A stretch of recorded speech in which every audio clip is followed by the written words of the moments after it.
So today we're going to break down another horror story of a guy that says that dating sucks. And this is very common for guys because many men feel left out of dating. They feel that they're getting ghosted too much. They feel that women are very difficult and things like that.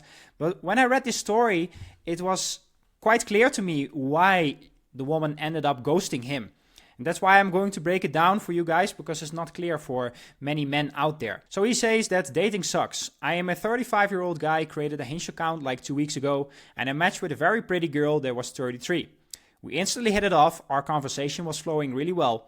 We exchanged numbers and spoke on the phone that night for 6 hours. The first time I've been on the phone for that long in years. Anyway, this is already a big problem. You should never talk with a woman so much on the phone, especially before meeting her, and also not with a woman that you're not sleeping with. Because when you're talking on the phone with a woman for 6 hours, it just shows that you are way too invested in her, that you put all of your eggs in one basket. It just comes off super needy.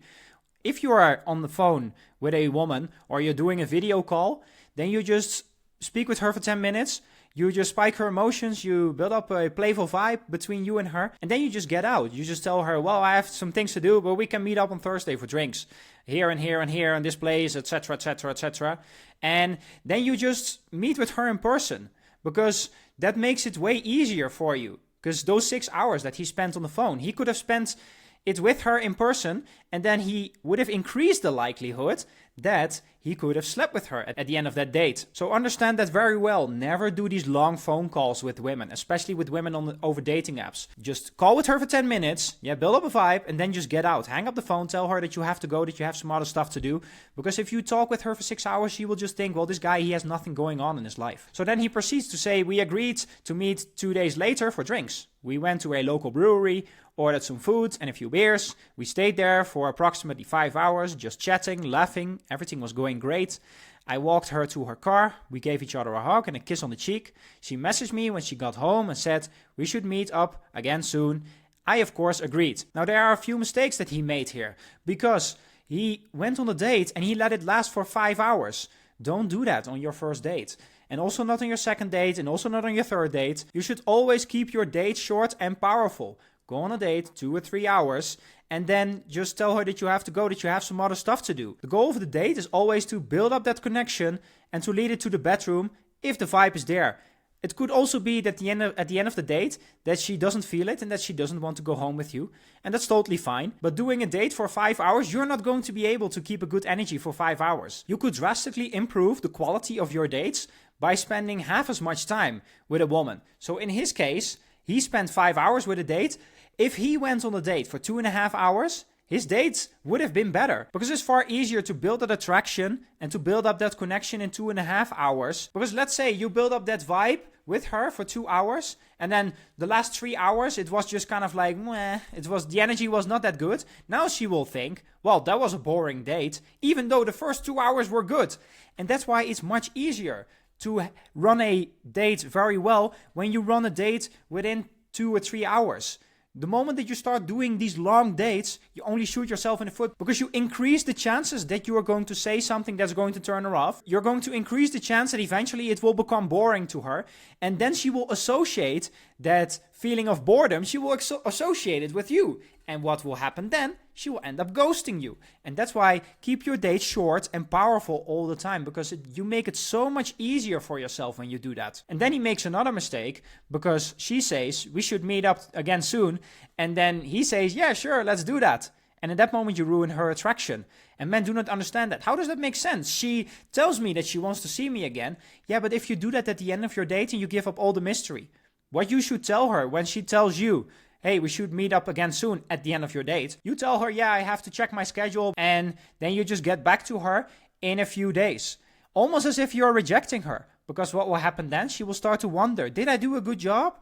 Yes, she will start to wonder, is this guy into me? Yeah, I really like him that much. And because she tells you, we should meet up again soon, what is happening? She tells you, I'm chasing you. I like you.